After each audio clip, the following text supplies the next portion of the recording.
उमेदवारी अर्ज करण्यास सुरुवात झाली आहे, परंतु बीड मतदारसंघातील जे उमेदवार आहेत तेच अद्याप ठरलेले नाहीत। यामुळे आता नेमकं निवडून द्यायचं कुणाला हाच प्रश्न मतदारांमध्ये एक संभ्रम निर्माण होताना दिसतोय।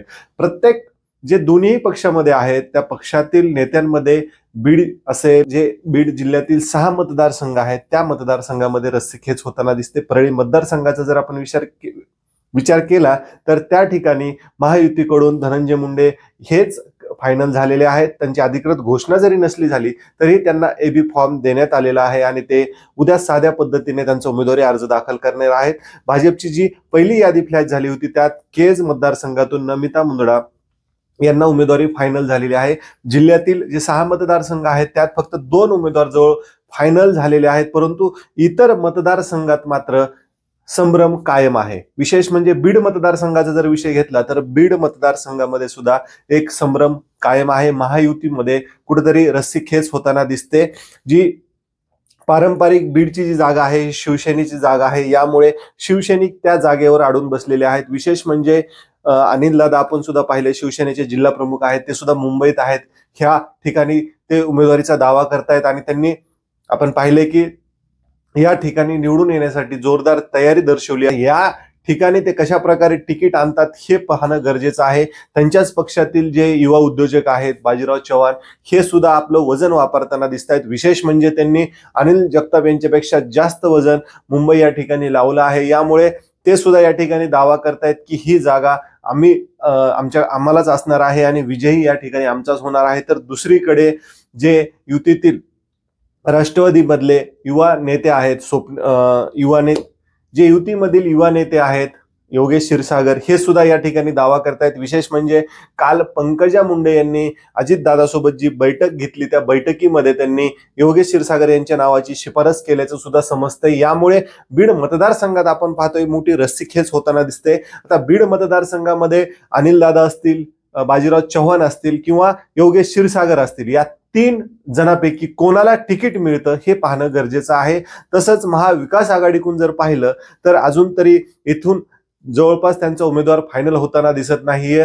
तुतारीचा उमेदवार या ठिकाणी येणार आहे, परंतु या ठिकाणी आपण पाहिले विद्यमान आमदार जे आहेत संदीप क्षीरसागर आणि आत्ताच नुकत्याच शिवसंग्रामच्या सर्वेसर्वा ज्योती मेटे सुद्धा राष्ट्रवादीत त्यांनी प्रवेश केला आहे आणि त्यांच्या नावाची सुद्धा आता जोरदार चर्चा आहे।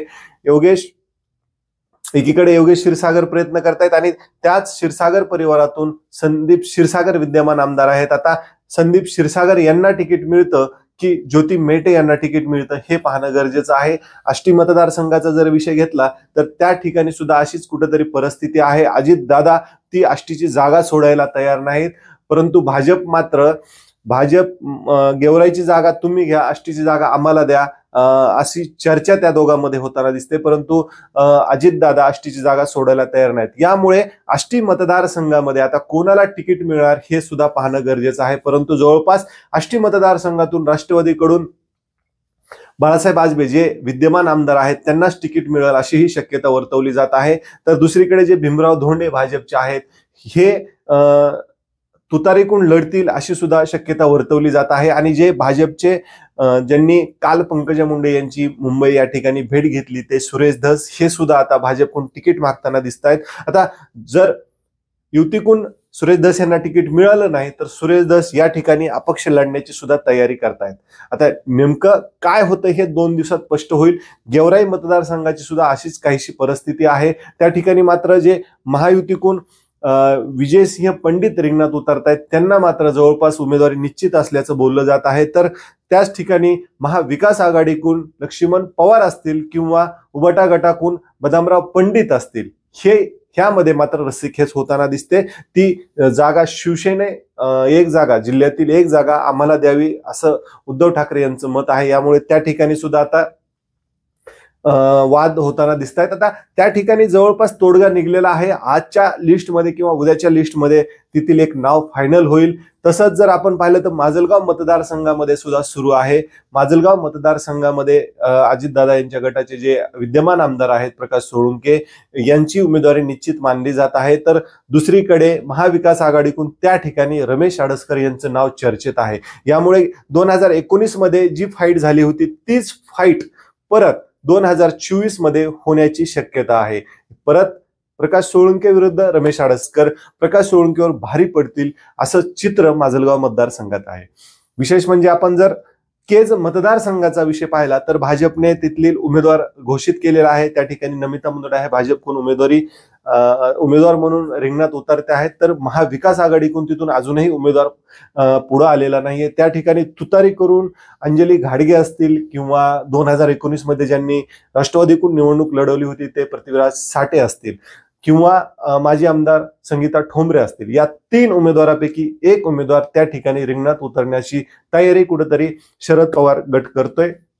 विशेष म्हणजे अंजली घाडगे आणि पृथ्वीराज साठे हे 2 नावं आघाडीवर आहेत. या 2 नावापैकी एक नावावर शिक्कामोर्तब होईल, आजच होईल अशी शक्यता सुद्धा आहे, तशी माहिती सुद्धा मिळत आहे. आता ह्या बीड जिल्ह्यातील जागांचा तोडगा कसा सुटतो आणि कोणते उमेदवार रिंगणात उतरतात, यानंतर मनोज जरांगे पाटील कोणत्या उमेदवाराला पाठिंबा देतात आणि कुठं कुठं अपक्ष उमेदवार त्या ठिकाणी उभे करतात, यानंतर खरं चित्र सर्वांसमोर स्पष्ट होईल. आणि 4 तारखेनंतर 4 पर्यंत अर्ज काढण्याची तारीख आहे. 4 नंतर खऱ्या अर्थाने येथील सर्व चित्र स्पष्ट होईल आणि नंतर जी रंगत असते निवडणुकीची ती आपल्या सर्वांना पाहायला मिळेल. आता ह्या 6 मतदारसंघातून कोणते 6 आमदार निवडून जाऊ शकतात, नेमकं तुम्हाला काय वाटतं? कोणता उमेदवार आपल्या ज्या प्रलंबित मागण्या आहेत, प्रलंबित प्रश्न आहेत, हे मार्गी लावू शकतो आणि विधानसभेत आवाज उठवू शकतो? तुम्हाला कोणता उमेदवार सक्षम वाटतो हे नक्की कमेंट बॉक्समध्ये कळवा.